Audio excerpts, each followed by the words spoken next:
Lord, yung ganyan lang po, wag na po yung may ano, wag na po yung mahangin kasi sobrang lamig po. Thank you po. Hello guys! Nag-invite yung owner ng yurt natin. I-try daw natin yung dog sledding ng Mongolia dito sa Tov.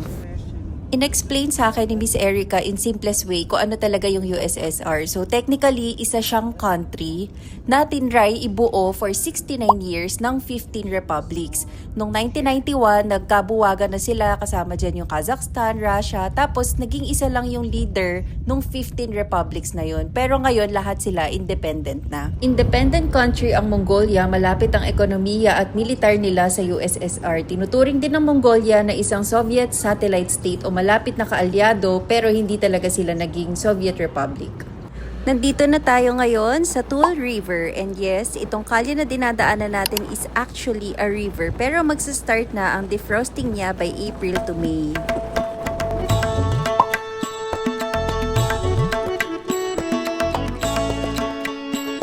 Ay babe, andyan na sila! Dito na sila! Sobrang cute! Yung isa kumakain ka ng yelo.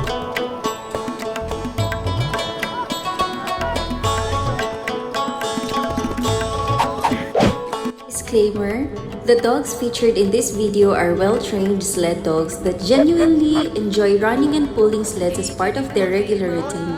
The activity was supervised by experienced handlers and the dogs were treated with care and respect throughout the experience. No animals were harmed or mistreated during the filming of this video.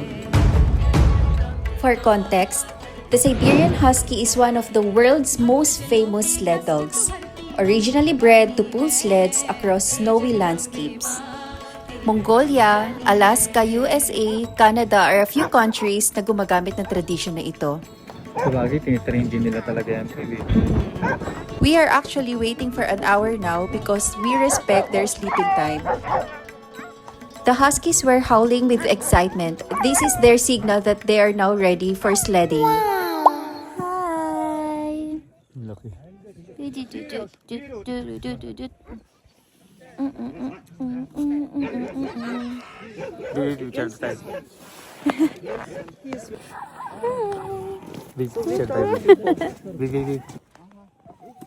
If you're interested in dog sledding or want to have a background about it, I highly recommend watching Togo sa Netflix. It's based on a true story of a heroic Siberian Husky that led a dangerous mission across the frozen wilderness of Alaska. Pinakita ng movie kung gaano katalino, katatag, kasipag yung mga sled dogs. Kaya until now, isa pa rin ang Togo sa most famous na movie about dog sledding. Traveling really makes you knowledgeable. Now I understand bakit maingay ang mga huskies. Because they are designed by God to run for miles at pag hindi nila nalabas yung hype nila, mag-iingay lang sila ng mag-iingay palagi.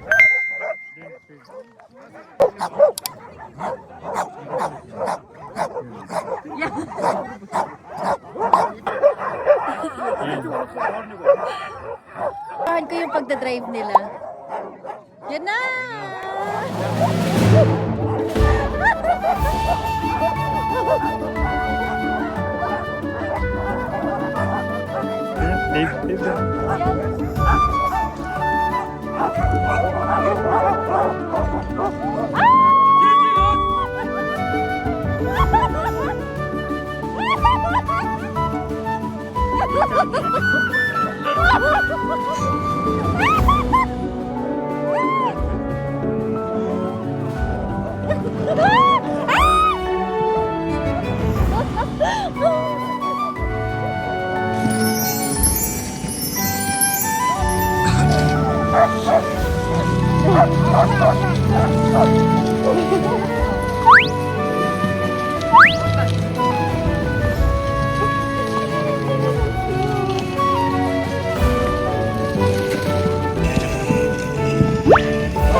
Dog sledding!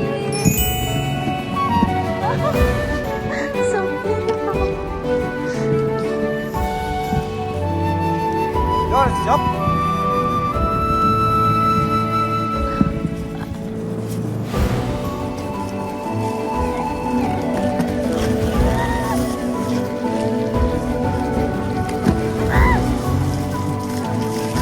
Yours is up.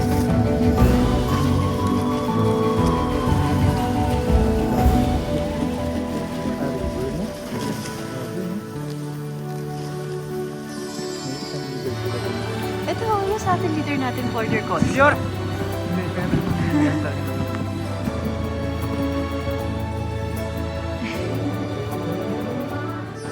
Hindi ko ito, tingnan natin yung sa atin.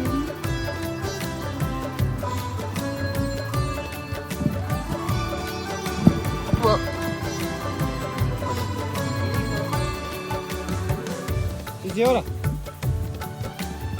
Sizi up. Ata ilgi. Sizi. Sizi dash. Tu. Sizi. Tu. Sizi. Izi yours.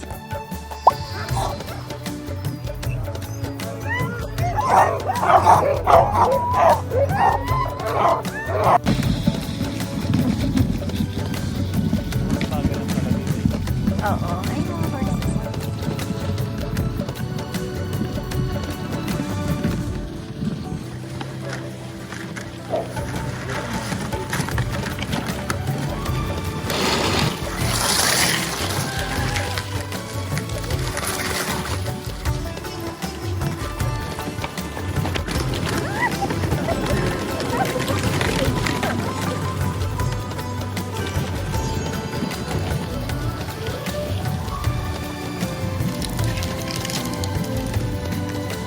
Yours, up.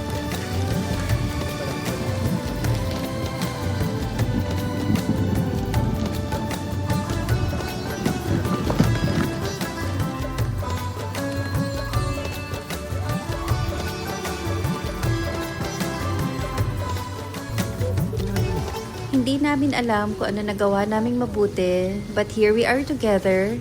Who would imagine that we are the first in our bloodline to do dog sledding in Mongolia? Okay, baka picture ko sa mga. Picture kita. Upo ka o nakatayo ka? Pet mo lang siya. What I always wanted. I could It's one of the most unremarkable experiences we had in our lives. So thank you very much, Mongolia. 3 p.m. lunch tayo dito sa Samgyeopsal House. Nag-iisang restaurant lang siya dito sa loob ng park. Sobrang ganda ng weather ngayon. Hi, bear!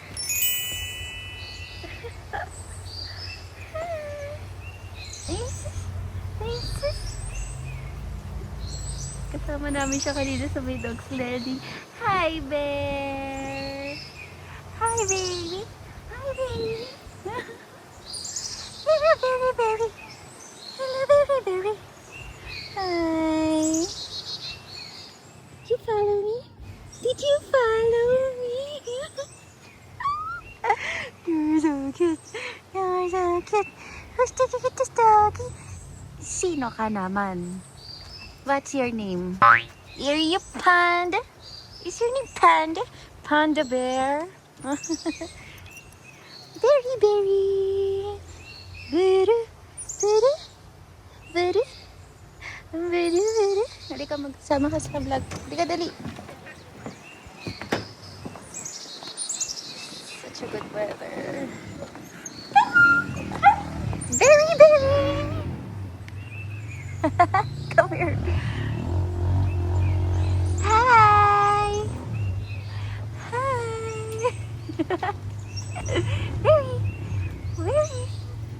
Are you allowed to go here? Are you allowed to go here? You're so cute. You're so cute. Hello. Hello. Tico, tico. Tico, tico, tico. This is Mongolian Shepherd. Mas makapal daw yung fur nila compare sa normal, sabi ng tour guide natin kahapon.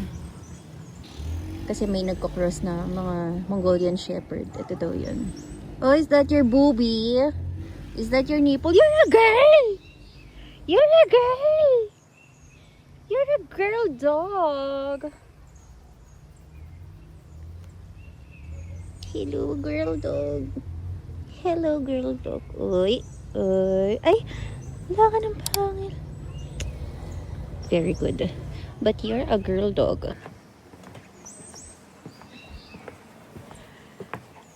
Mongolian Husky. Berry, berry.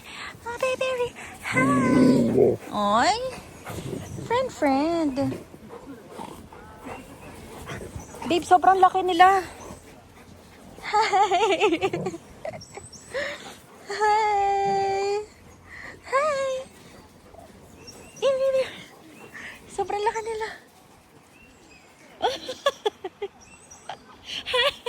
Ang dami pala nila.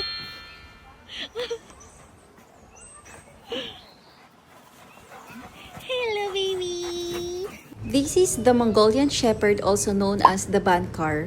For hundreds of years, sila ang tumutulong magbantay ng mga alagang hayop laban sa wolves at iba pang predators sa Mongolia. Less obedient sila compare sa German Shepherd because it was bred to make decisions on its own. Ang German Shepherd ay highly trainable. Mas kilala sila bilang mga police dogs. Ang Mongolian Shepherd naman mas kilala bilang mga sheepdogs or yung tumutulong sa pagtutupa ng mga Mongols. Here's a visual representation ng laki ng Mongolian and ng German Shepherd.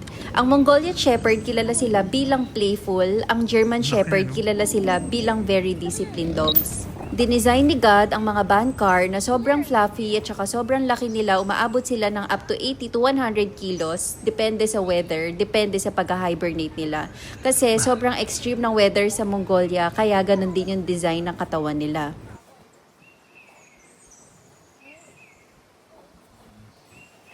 Hello!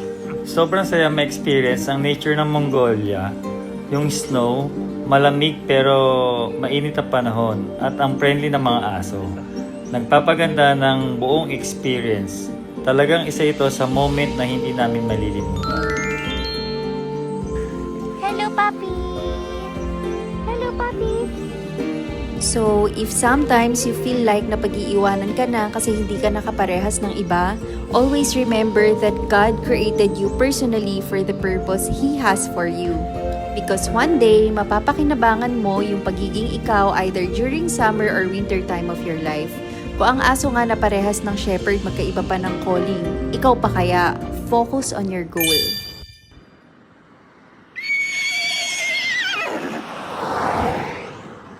Last stop na tayo dito sa may Agi Rock Cave. Sobrang random lang nito, nadaanan lang namin before we head back to the city.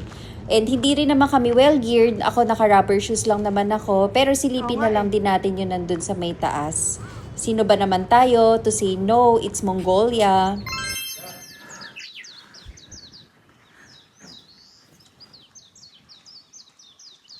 Baby, ingat ka, madulas ha. Ito. Tara.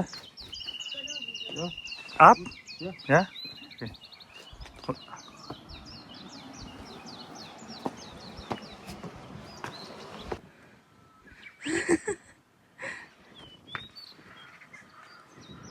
Isa siya sa mga kilalang natural attractions dito sa Mongolia. Sabi nila pinagtaguan daw to ng 1,000 monks to survive, pero parang eme-eme lang, 10 lang ang kasya sa loob eh.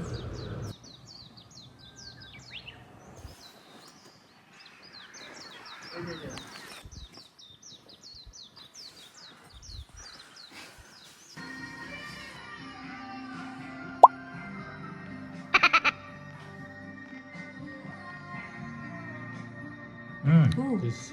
Yeah.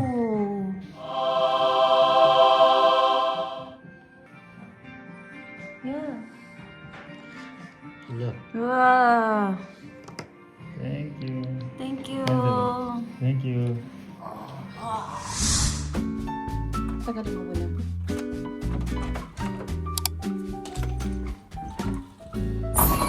And for the last night here in Mongolia, mag-check-in tayo dito sa Bayangol Hotel here in Ulaanbaatar. We chose this hotel because we have an early flight back to Manila tomorrow and it's really convenient location right in the heart of the city. It's also just a few minutes away from Sukbatar Square, so if you still have time before your flight, ang dali lang maglakad and explore the city one last time. We're going to rest early tonight after all these adventures. Also, kakain muna tayo for early dinner, tapos magsisleep na tayo. Our pick-up is 2 a.m.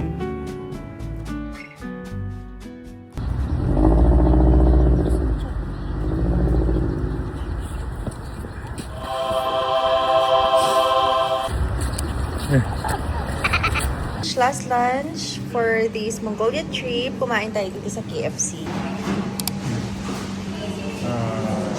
483. Magkano na bawas? 483. 483. Pero dito, 28,000, di ba? 28,500. Pero sa GoTime, 483. Oh, parang Pilipinas lang din.